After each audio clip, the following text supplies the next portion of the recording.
Welcome to my office. It's a space that has gone through many different looks and iterations.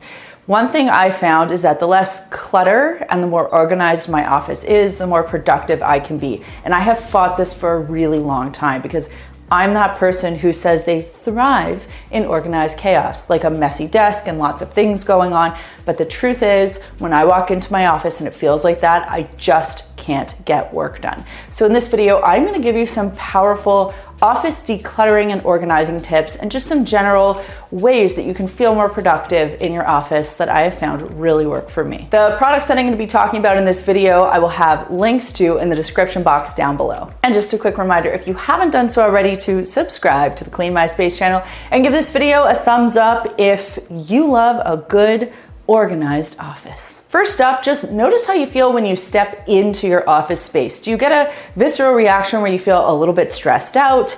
You sort of feel clamped up or uncomfortable, a little bit on edge? If anything like that surfaces for you, it's a good indication that something in your office needs to change. Now, I'm not giving you permission to go on Pinterest and spend 48 hours scrolling and pinning. I'm not telling you to go and drop a G on new office supplies and paint. I'm simply telling you, look around your office and see where those trigger points are, where those emotional black holes are, those piles of things that you haven't wanted to deal with, or those stacks of books, of newspapers, the banker's box of files. What is it that's starting to stress you out? Is it all the clutter on your desk? There can be a lot of different places in your office that can start to poke at you. So when you're doing this sort of visual inspection, I want you to visualize what your office could look like. Your surfaces, your drawers, both inside and outside, even your bookcases or any shelving. What needs to go? Just start to think through it. Before you take any action, just visualize, and that will give you a good direction and a good starting point. Paper files. Let's have a little convo about paper and paper files and paper clutter. So if you are the kind of person that has tons and tons of files and file folders and they overwhelm you and they stress you, and I am that person, and we will talk through a strategy in a moment, I want you to know that there is a way out. First of all, if you live in the States, it's recommended that you keep your tax-related documentation for 6 years past filing date. And in Canada, it's 7 years. I also recommend keeping anything that's related to mortgage, rent, a vehicle, your health, education, etc. But anything else that is no longer relevant to you, you can immediately get rid of. So once a year, go through your paper files and shred what you don't need. And to do this, I have a good quality paper shredder. In the past, I made the mistake of picking up a cheap paper shredder, and that thing jammed. It couldn't handle a lot of paper. It was just not a wise purchase decision. So I invested in a really good one, and I've had it for years, and it works like a charm. And let me tell you, I put that thing to work. And on the topic of dealing with paper clutter, I have also committed to going digital with my filing. So what that means is that wherever possible, I have switched to e-statements. And I also have a Dropbox folder that I've had for many years now. And I categorize it the same way that I would have set up a paper filing cabinet. So I have health, vehicle, insurance, mortgage, etc., but everything is digital. That also makes it easier if I have to send documentation to someone. There are lots of great security features. And the easiest way to get your documents scanned in to your Dropbox account, if you don't have a digital version already available, is to use an app like Adobe Scan or even Apple Notes to do this for you. It is so easy. And if you're not familiar with how to do this, let me know in the comments down below, and perhaps I'll put a whole video together on how to digitize your documents, because I think it's one of the very best things that we can do to reduce paper clutter. In your office, you might have a whole bunch of books, and while books make you look really smart if they're all over the place, they are also cause for a lot of clutter. And let's be honest, are you regularly going back and picking up those old books and rereading them? If you're not, then it probably means that you can move on from your books. So in fact, I reassessed all of the books that I had at home, and I gave away about 80% of them because I was never going to look at them again. Even though I spent money on them and I enjoyed the books, there was just no reason for me to have them anymore. Or perhaps it was a book that I no longer needed, like a book about what to do when you're pregnant or how to, manage your first year as a new mom. Those books I gave away a long time ago. So what you want to do is sort through all of your books. Anything that's not there for decorative purposes or reference purposes, you want to find a way to get rid of, whether you put them in one of those mini libraries or you give them away to friends. And then think about how you bring books into your home. Do you get yourself a handy library card? Do you switch to audiobooks? Or is there some other way that you can consume books without spending as much money and then having to figure out how to store them? I am having my Britney Spears moment. Do not worry, I will not be shaving my head, but do you remember that time she had a big yellow snake around her neck? Well, that's how I feel right now. This obviously is not a snake, it's a cord keeper. And the reason this is so important is because cords in your office can become absolutely unruly, let alone ugly, let alone a tripping hazard, let alone they love to collect dust. So they're going to make you have to clean your office more. So if you get a handy cord keeper, it kind of solves all those problems and it just looks more sleek. Now there are a lot of different ways that you can keep thy cords, but I think this one's particularly nice. And what I realized is that I actually ordered one that was too short for my office. So I'm going to get one that's a little bit longer, going to kind of adhere it to the floor and then make sure that it adheres to the area under my desk so that it looks as sleek as possible. The other thing to think about are the cords themselves in your office. Are they too bulky? Are they too long? Are they not serving their purpose? So my Ethernet cable was 50 feet long. Folks, my office is 10 by 12. Don't ask me why I have a 50-foot long Ethernet cable in here, but I decided that it was far too bulky and it was just one of those things that I would look at every day and I just accepted it as part of life. And then one day I took a critical look at it and I thought, this is not serving me anymore. So I changed it to a shorter one and life-changing in the tiniest possible way, but still a great choice. The other thing that I'm replacing is this ridiculous blue extension cord. Now again, it's just because I didn't put any real thought into it. I just needed something to solve a problem at the time. But when I look over at it, again, it just looks ridiculous. So instead, I found one of these multi-plug units. It's got an angled plug that goes into the outlet so it doesn't hog the space underneath. It's also got USB and USB-C ports, which is really handy. And I just like how much sleeker it looks. Now there are two options. I'm going to decide which one I'm keeping. I'm kind of leaning toward the tower, but let me know what you think in the comments down below. Be honest with me. Do you have any old electronics or cables in your office? Well, I do. And I'm standing here talking about it right now. And I know that in this drawer right here, right there, I have some old electronics that I am no longer using. Why are they there? I can't give you that answer.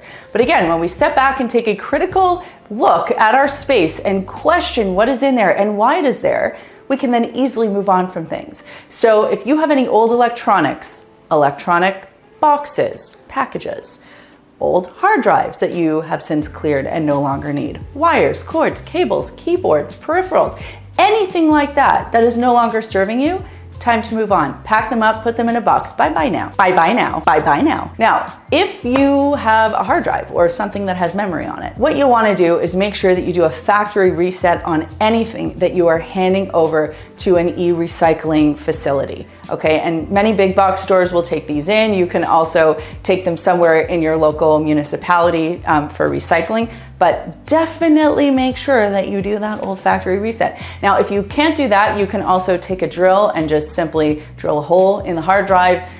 You could smash it with a bat, you could step on it, there are lots of different ways that you could shatter a hard drive. Just giving you some little ideas there. But in general, you just want to make sure that no one else can access your information. Our offices are, of course, for us, but they are also an expression of who we are. So if your decor does not adequately reflect that, take the time to think about it. Now, again, you don't need to be on HGTV and completely revamp your office, but just look at your background and think if it makes sense for you. Because if you're like me, you're taking a lot of video calls in your office. And in fact, I redid this background during COVID when I was doing live TV segments from my office. And I thought, oh my God, like the whole world is gonna be seeing my office on live TV. I better make sure my backdrop looks good. So what I did is I picked some decor that adequately reflected who I am. I love lots of colors. I've got some really meaningful things over there as well. So I just think, having a good mix of decor and items that make you feel good, make you kind of feel proud. And, if you're doing a video call, someone might ask you about something, or at the very least think you have good taste. I think, it's important that you reassess your decor and make sure that you're happy with it, both for yourself and for when you're on a video call. Because you don't want to be one of those people that is constantly relying on backgrounds, and then when you move, like you can kind of see the weird stuff behind you as the green screen fades in and out. So think about what decor could look like and what that could mean. Do you need some plants? Do you need a floating shelf, a bookcase, some new vases, some colorful art? What would make the most sense for you? And then bring that into the space and make it feel a little bit more inspiring. Okay, so in your office, you've probably got desk drawers, and these are the easiest places to shove things that you don't want to look at every day. The problem is if they start to fill up with things, you're going to be in trouble eventually. So before you run out and buy desk drawer organizers, which by the way, I do recommend, the first thing to do is to take everything out of all the drawers, sort through and declutter. Once that's done, at that point, you can get desk drawer organizers. And the ones that I like are these separate ones. So instead of having, ones that you struggle trying to find ones that fit the exact depth and height and width of your drawer, you can kind of get these little guys and just, fill them up with what you need and put them where you want them to go. You can take an individual little basket out at a time. You can put it back. So I use it for organizing my makeup as well as my office supplies. And I've just found it to be the easiest way to go. Now I want you to take an honest, good look at two things in your office: your pens, pencils, highlighters, and pads of paper. All right. These are things that we tend to collect and hoard. We will have pens that no longer work, pencils that don't have any lead in them, half-used pads. All of these pile up and cause clutter. So what I want you to do is test all of the pens, pencils, whatever in your office. See if they still work. If they do, you can keep them. If you have 3 red ones, do you need all of them? So slim down what you no longer need. And then for pads, kind of stack them all together and use them up one at a time so that you don't have a million of them scattered around everywhere and have to worry about dealing with that clutter later. Now just do a quick assessment of your office supplies in general, and let's just take a moment to accept the fact that it is a new era of office, and we are no longer using things like fax machines and staplers and paper clips on the regular. The way that we function at work has completely changed. In fact, I've had these paper clips for approximately 16 years now, and I'll probably have this very box of paper clips until the day I die. This stapler was purchased for me in 2006 as a gift from Chad, and he also got me this box of 5,000 staples, and I still have a whole bunch left. So unless you work in a law office and you're still using a fax machine on a daily basis, you probably don't need these office supplies anymore. So anything that you have that you're no longer using, you can find a place to donate it to, whether it's a school, a legal office, or even a place of worship. And think about the office supplies that you do need and that do make sense. So for example, one of these laptop stands, they are great for keeping things ergonomic and comfortable. And they also are tipped upward and sort of angled, so they make you look better on video calls. These are the kind of office supplies you should have and should be investing in.